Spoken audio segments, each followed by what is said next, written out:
Oh my God, I'm so tired of that tune. I don't know if it was John Williams who composed that little piece of music right there, because I love John Williams, but yo, that shit is simple and it drives me crazy and I can't wait to stop hearing it, right? I cannot wait for this show to be over, but I'm gonna talk about it, guys, because I can. People ask you, well, if you don't like it, why are you watching it? Because I can, dude, my balls, that's the reason why. So anyway, let's get into this. This is the gospel according to Mark with a C. He is I and I am he. Just taking some time to tell you exactly what's on my mind. Thank you for joining me once again, my friends, and as always, I invite you to like, to share, to subscribe. When you subscribe, hit the notification bell so you get all of the notifications for when I drop these glorious videos. And also, I want to thank you guys, everyone who has contributed through the Super Thanks feature. Thank you so much for that. You guys know it's right down there. You hit the Super Thanks, you can contribute to the channel, and it lights up your comment the way you light up my life. And I will see the comment, and I'll drop down, and I will respond to the comment. So thank you guys. So now let's get into this, okay?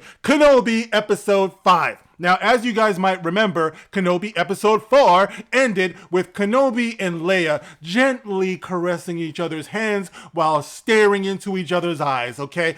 Kenobi had just rescued her. He was on his way back to, what is it, Jabin or something like that? Or, I don't know, vegetarian bean? He's stupid.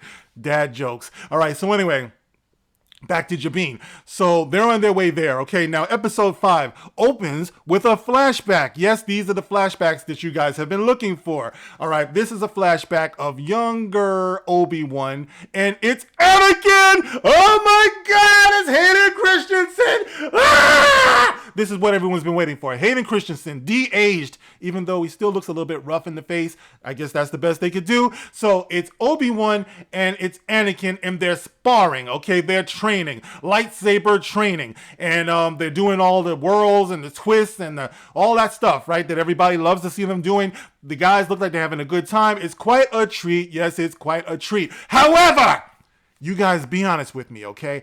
If you had picked up a Blu-ray of Revenge of the Sith, and this was, say, like a deleted scene, it would make perfect sense, right? To me, it's a glorified deleted scene is basically what we're seeing. It's really adding nothing to it. It's not telling us anything that we never saw before. It's just one of those things. They're dangling the keys in front of you, and this, of course, is something that a lot of people are going to enjoy, and I don't take that away from them. I can see where it is something that they would enjoy. It seems to me that the point of having these flashbacks is just to remind Obi-Wan, as if he can forget, that Anakin is impatient, okay? That's why they're here. It's not adding anything else to this whatsoever, okay? So anyway, we get that, okay? The glorified deleted scene. So now we go up and we're now dealing with Rita!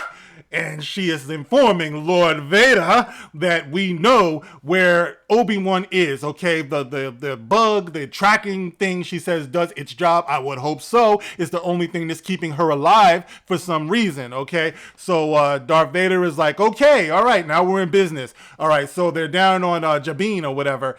And they're in a fortress, so let's close it off. Let's block them off. And of course, Rita says, no, you don't want to do that because they could last in there for days. You know what I mean? You're second guessing Lord Vader, but she does, right? So anyway, it goes on from there, right? So yeah, so I guess they're gonna from here, I should just say, right, from here, if nobody has noticed, all of a sudden this thing is starting to look real familiar to me. It seems from here on out, they are going to recreate the third act of The Last Jedi. Think about it. The third act of The Last Jedi mixed in with some deleted scenes, mixed in with a whole lot of Rita! And basically, that's what you got, okay? So we get down to the bunker where the path people, Ice Chip and them, and they're just standing around, by the way, when Obi-Wan and Leia and all of them come back to where they are, to the bunker, everyone's just standing around, you know what I mean? And like, what were they doing? It's like they were on a freeze frame or something. Like they got nothing better to do with their lives than just stand around. Ice Chip says, well, we were waiting for you to get back, even though, as it turns out, later on in the episode, they had 2 transports, one of which, as it turns out, is more than enough to transport who they have down there. There's 2 of them. One is the transport. They can all fit in it. And the other one, as you find out they didn't use at all. They didn't need it. What are they waiting for them to get back for? But they're standing around with their heads up their asses waiting for Obi-Wan and Leia to get back. Now it turns out that they can't get back because for some other reason, what is it? Arriba! And the stormtroopers and everything are at the front door. They can't get out that way. Like I said, this is starting to sound familiar, is it not? So anyway, they go into another overdone, deleted scene where you once again see Anakin and Obi-Wan, and they're doing a little sparring thing. You know, your impatience will be your undoing, Anakin. Whoa, Master, you're getting slow, Master. All right, look, once again, like I said, adding nothing to anything. We all know about this, right? So anyway, the bunker is blocked, right? And they come in. The stormtroopers got the bunker surrounded, all right? While all of this is going on, Obi-Wan is going over by the Jedi writings that are on the wall, right? So he's looking at the writings that are on the wall, the hieroglyphic shit and everything. He's looking down. He's seeing the remnants of Jedi who have passed through this way before. He sees some old lightsabers, some old laundry. For some reason, he picks up the laundry and starts sniffing underwear for some reason. I don't know what's going on. Am I lying? No. He starts picking up old Jedi clothes, including undergarments, and he's... So, what's her name? You know, Star Wars Harriet Tubman, Tala comes in, and Tala decides that for some reason we need to know what her backstory is. So she starts talking about how, you know, when she was working for the Imperials, she saw the slaughter of some Force-sensitive families. It didn't sit right with her. She didn't like it. She knew that she was never going to do this again. She's telling us more than we needed to know about her, which means, of course, she's going to die. All right, so anyway, someone's knocking at the door. Somebody's ringing the bell. It's Darth Vader. Darth Vader is coming down now. And Darth Vader is, you know, he goes up and he's like, what's going on in there? You know, Reva's like, oh no, wait. Before that, back it up. Obi-Wan is like, because remember, this has to mirror the third act of The Last Jedi. So Obi-Wan is like, I'll buy us some time. It's the same way that Jake Skywalker did, right? So, what's his name? Ice Chip is like, what, are you going to go out there and fight him? You can't do that. You know, Obi-Wan is like, you don't always have to use lightsabers to fight. You don't have to fight or something like that, right? So, we're not going to see that. So, Obi-Wan goes up to the front door, right? Reva comes up, right? And Reva's at the door because Obi-Wan has put the word out there that he wants to talk to her. So, they're on opposite sides of the wall. Obi-Wan is like, hey, listen, I don't know what your problem is, but, wait a minute. And he starts to put two and two together. Obi-Wan is now catching up with the rest of us, okay? He realizes that Reva was a youngling, okay? Like I said, this is something that all of us knew from jump. We all knew this. But only one person that I saw, and I've watched other videos, only one man said that Reva was in this to kill Darth Vader. I said it right from the beginning. Yes, I did. Go back to that older video. The very first review that I did, I said that she was doing that. She was doing this because it wasn't necessarily Obi-Wan that she was after, but she was looking to take her revenge out on Lord Vader. Obi-Wan guesses this. So we get a little flashback to Reva when she was a little Reva. And she's among the younglings, and she sees the younglings getting slaughtered once again. And by the way, there was no disclaimer or warning that I saw in front of this video. So you guys did it again. You showed Order 66, and you gave people no warning, all right? So I don't know, somebody out there might be taking offense to this, besides the people who just are taking offense to the fact that this is some dog shit, right? So Obi-Wan is talking to Reva. Yes, I know what you did. I know who you are.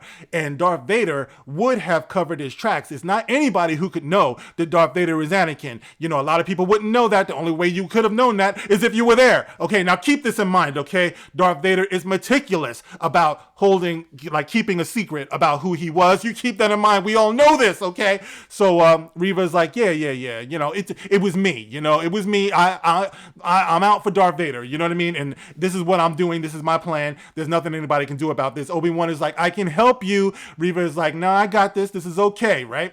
You know, fuck yeah. So anyway, she goes back. You know, Obi-Wan is like, you know, I'll give myself up. All right. So let me see what happens from there, because there's something else that I wanted to make a point about. All right. So anyway, Obi-Wan is he wants to go out and he wants to give himself up, right?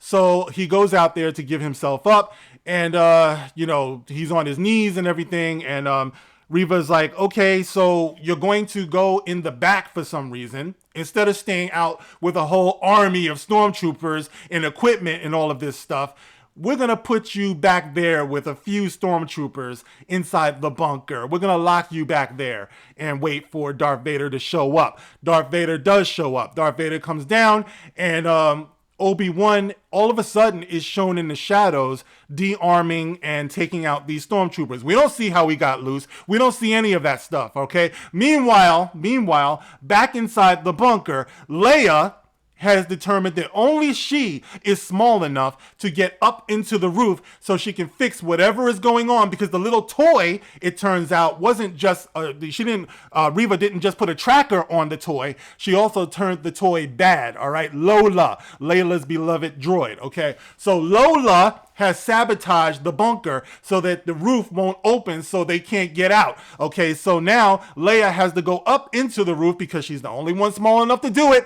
There's no other droids. There's no other species that's small enough to get up there. It's only Leia. How Leia got the know-how to do this is beyond me. Once again, a 10-year-old knowing everything. Okay, now she has that engineering ability or whatever to get up in there and fix the wires that were cut, from what I could tell. All right, but she's going to get up in there and somehow take care of this. So she's doing that. Meanwhile, like I said, Obi-Wan is free, and Vader is there, and he runs, right? Obi-Wan runs back in, and he shuts the door so Vader can't get in there. Once again, the whole Last Jedi thing, right? So after a while, Vader does get in, with Reva and everything. And Vader is like, no, I'll get him. I'll go after him, right? So Obi-Wan gets back to his people. Leia, of course, it was never any doubt. She's able to get the thing open, the hatch and everything. So they get down, and while she's up there, she figures out, of course, that her droid has been sabotaged. So she goes and takes this little thing off that practically falls out of it, like a little magnet or something. She just takes it right out.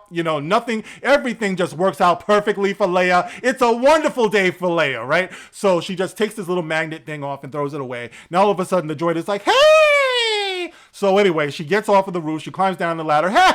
Thank you, Leia. You saved us. Glory, glory, hallelujah. Right? So they all get into the transport, and they're getting ready to leave. Darth Vader comes through. And we're treated to, of course, another glorified deleted scene of Anakin and Obi-Wan, who are sparring. Anakin is getting the drop on Obi-Wan because he's more aggressive, right? And Obi-Wan is like, oh my God, Anakin, you've got to settle yourself down, even though he's getting his ass whipped. Anakin is like, well, that's the reason why you're getting your ass whipped, because you're not aggressive. You're a beta, and I'm an alpha. So anyway, they're doing their thing, right? So it cuts back, and this is what Obi-Wan is counting on, because like I said, this is the point of the deleted scenes in the first place, to remind us, as if we needed reminding, and reminding Obi-Wan of how impatient Anakin is and how he can exploit that for his own, advantage, all right? So Anakin, or Darth Vader, is running through the bunker to catch them before they leave. There's a ship that's firing up to leave. Darth Vader does this thing where he force catches the ship. He brings it down and he starts tearing it apart. Right? But it turns out that it was a decoy. The other ship, where everyone is on, takes off real fast. Okay, so the other one was like, the other one was like, pew. So they're gone. Obi-Wan is stuck there looking up in the sky like, I'll get you next time, Gadget. Next time. All right, so they get away, right? And, while Darth Vader is staring up into the sky like, dang, how did that happen? We get walking up behind him. Reva ignites her lightsaber. She's tippy-toeing up behind Darth Vader. This is a great plan that Reva has got. She is 10 steps ahead of everybody easily, right? So anyway, she ignites the lightsaber. She goes to run Darth Vader through, and of course, what do you think happens? Of course, he's in the next set of movies and all types of stuff. You ain't doing shit to Darth Vader, okay? Darth Vader catches her. He's catching her. He's like, oh, what do you think you're doing, bitch? and she doesn't really say who she is or whatever. She just goes straight into the attack, right? Darth Vader starts toying with her. She can't do anything. One point that I did like, one aspect of this, is that he didn't even have to ignite his lightsaber. He's like, you know what? I'm force catching you here. I'm flipping you over. I'm turning you around. I'm bending you over. I was like, holy crap, where are we going with this? All right, so anyway, she keeps on trying to get at him, but obviously nothing is going to happen, all right? So she ignites the two-sided thing. She's going at him. She's doing the helicopter blade. He stops her, cuts the helicopter blade in half, gives her the other blade. Like, he keeps one half of it. He gives her the other half and is like, go for what you know. You know what I mean? So she goes and, she's going after him and stuff. And of course, she got no wins. You know what I'm saying? So finally, he takes the lightsaber back like, shit, that's enough. All right. So he puts her on her knees once again. And now he runs her through. All right. He runs Reva through. Yes, she has been run through the midsection, and I believe she's only got one stomach, all right? So, I don't know. Does this mean that Darth Vader is racist? I mean, he is a Sith Lord, but he attempted to murder a black woman. You know what I'm saying? So she's down. Reva is down, and while she's on the ground, like, Darth Vader is like, did you not think I knew, youngling? Okay, so Darth Vader knew this whole time. We're led to believe that Reva was trying to kill him and that Reva was one of the younglings. He knew this, but, from behind Darth Vader comes the Grand Inquisitor. Yes, the great Pumpkinhead Inquisitor is back. I was wrong. I said that they snoked him. They didn't snoke him. He's back. All right, so all of the people who was like, you got to wait till the end. It doesn't mean that he's dead. He's got two stomachs. Okay, you got this, okay? Be happy, okay? Your life has meaning. Fine. All right, so anyway, the Grand Inquisitor comes around like, hey, Reva, what's going on, baby? You thought you had me, right? I bet you did, but revenge is quite a will to move on. Revenge gives you quite a will to survive. I think he says something like that. And now, Reva, we will leave you like the gutter rat that you are, is basically what he said. Farewell, Grand Inquisitor. And then he takes the badge off of Reva, the Grand Inquisitor badge, and he puts it on himself, and him and Darth Vader go skipping off, all right? Neither one of them finishing her, all right? Now, how does Vader, this is Darth Vader, how does he leave someone who knows who he is because he said, I knew. Did you think I didn't know? Youngling? So youngling, you saw me, you saw what I did, you know that I'm Anakin. How is he going to take the chance of leaving her before he knows if she's dead? But that's what he did. This is what we're supposed to believe. So he leaves her. Reva's on the ground. And all of a sudden she hears something. Ring! Ring! It's Obi-Wan Kenobi's phone, because Obi-Wan gave his lightsaber, his cell phone, all types of stuff, because, by the way, Obi-Wan, like I said, he got that message from Bail Organa. He got a message from Bail Organa. Bail Organa was telling Obi-Wan earlier on in the episode, hey, listen, Obi-Wan, you might be dead, but I know we said we weren't going to do this, but I'm going to call you anyway, and I'm going to let you know just so you feel better, even though you might be dead. Just in case you're not dead, I want you to know that while you're off doing what I was supposed to do but didn't do, I'm going to go to Tatooine, and I'm going to do what you were going to do, but I took you away from doing because I didn't do my job. He says, I'm going to go look after Luke, just in case you're dead. Okay, Obi-Wan? Bye! Click. So anyway, Obi-Wan carelessly gives that to the fake Jedi that he met, like in, what was it, like episode 1 or whatever? The fake Jedi, while he's running to the transport, drops it on the ground. It's on the ground, sees it, she picks it up, and she activates it. Because, of course, cell phones in the galaxy far, far away don't have screen lock. All right, so she goes right in, accesses it, and she sees Bail Organa. Bail Organa he's saying the message that he gave to Obi-Wan, which is basically, I'm going to Tatooine to look out for the kids so he doesn't find them.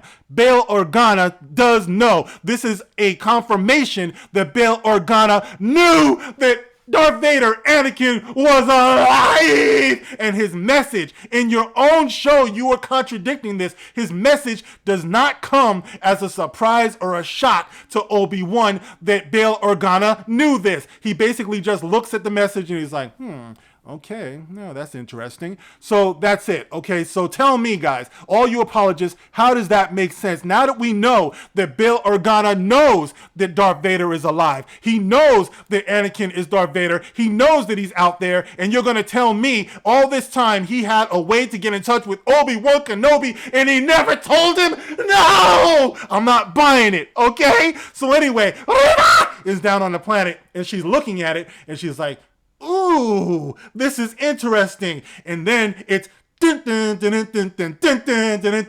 directed by Deborah Chow. She's the one to blame for all of this, okay? So that's the end of episode 5. What is Rita going to do? And what exactly does this mean at this point? Because this is not something that Darth Vader could know, all right? This is not something that he could find out about. So this last episode, whoa, bring it back. There's one more thing, okay?